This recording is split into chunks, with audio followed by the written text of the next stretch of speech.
Welcome back to TradeRightly's Options 101 terminology and basic concepts. This is part 3. If you haven't watched parts 1 and 2, I would recommend, because they build on one another, that you watch those first. You can check out the TradeRightly YouTube channel or visit TradeRightly.com to get access to those videos. All right, so we covered in parts 1 and 2, we covered what an option is and why we would want to trade options. And now we're going to talk about how options are structured and traded. Options are sold as contracts, each of which controls exactly 100 shares. If I buy a single option contract, then I have acquired the right to either buy or sell 100 shares of a particular underlying asset. There are 4 major characteristics of an option contract that we need to understand. We've already discussed that an option can be one of 2 types, either a call or a put. In our definition of an option, we also said that it was the right to buy or sell stock at a specific price. That price is called the strike price. The cost of the option, that is what the buyer has to pay to purchase it and what the seller receives as payment, that is called the premium. And perhaps the most important aspect of an option contract and what enables us to make profit quickly is that all options expire. All right, so all of these terms that I have covered in parts 1 and 2, and up to this point, I understand it's a lot of terms and concepts, but just stick with it. We're going to be repeating these things in context as we move on, and if you ever get lost, you can just always go back and watch the instructional videos again. All right, so let's look at an example of a specific option contract and identify those different characteristics.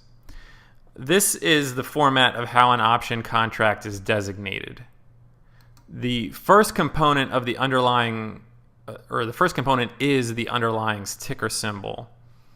If you're completely new to the world of stock market investing, the ticker symbol is a short abbreviation that uniquely identifies a publicly traded company. In this case, because I'm such a fan, AAPL is the ticker symbol for Apple. The second component is the expiration term. This example contract has an expiration in the first week of September. That's what that SEP week 1 abbreviation is. The third component is the strike price. In this case, $410. And the final component is simply whether it is a call or a put. So let's put this in terms as it relates to us. If I buy one of these contracts, I will have acquired the right to buy 100 shares of Apple stock at $410 per share, but only on or before the last trading day in the first week of September. Using my option is called exercising. I exercise my option to purchase 100 shares of Apple at $410 per share.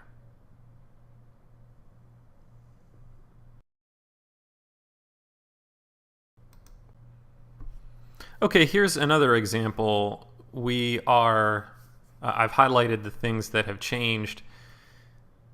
If we look at exactly the same components, but instead of a call, we're talking about a put, that's the right to sell, everything else remains the same. If I buy one of these contracts, it gives me the right to sell the same 100 shares of Apple at $410 per share.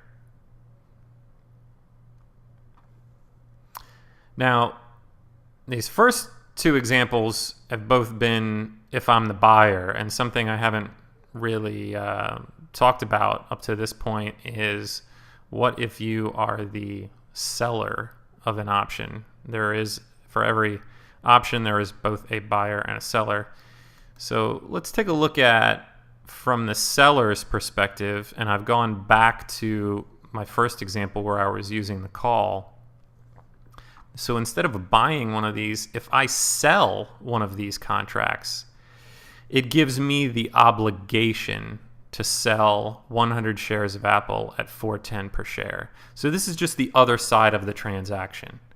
If I sell a call, that means somebody else, whoever bought that call, has the right to buy, and therefore I'm obligated to sell it to them. And then just a new piece of terminology. If the buyer exercises his option on or before the last trading day in the first week of September, in this case, because the expiration is the first week of September, if that happens, I have been assigned. That's what it means. When somebody else exercises their option that you sold, you have been assigned. All right, so also from the seller's perspective, one more example, this time with the put. So if you're selling puts, if I sell one of these contracts, it's giving me the obligation to buy 100 shares of Apple at $410 per share. So you can see here I'm obligated to buy because the person that purchased this option contract that I'm selling, he acquired the right to sell, which means the other side of the transaction is being obligated to buy those same shares. So let's look at a summary of what we've talked about. This is an illustration of the 4 examples we just looked at, all on one chart. You can see that when a call is traded, the buyer has acquired the right to buy the underlying, and the seller has acquired the obligation to sell it to him. Conversely, when a put is traded, the buyer has acquired the right to sell the underlying, and the writer has acquired the obligation to buy it from him. So why the heck would we want to be obligated to do anything?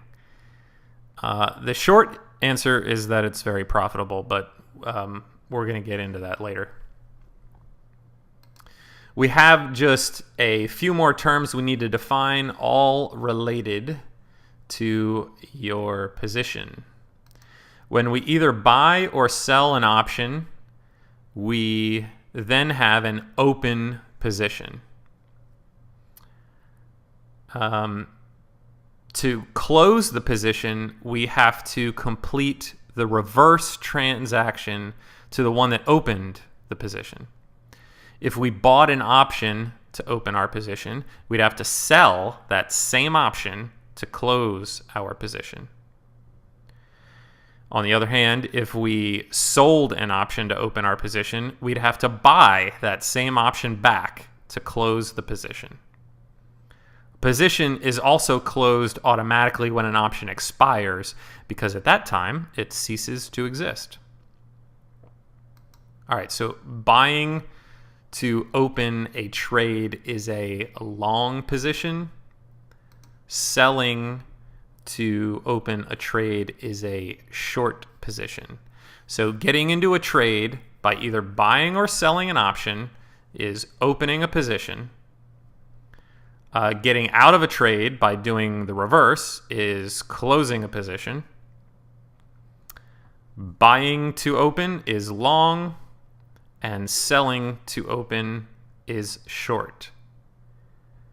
I'm sure your brain is about to explode, but hang in there. We're almost done. More to come in part 4. For more information on how you can beat the pants off the market, visit TradeRightly.com.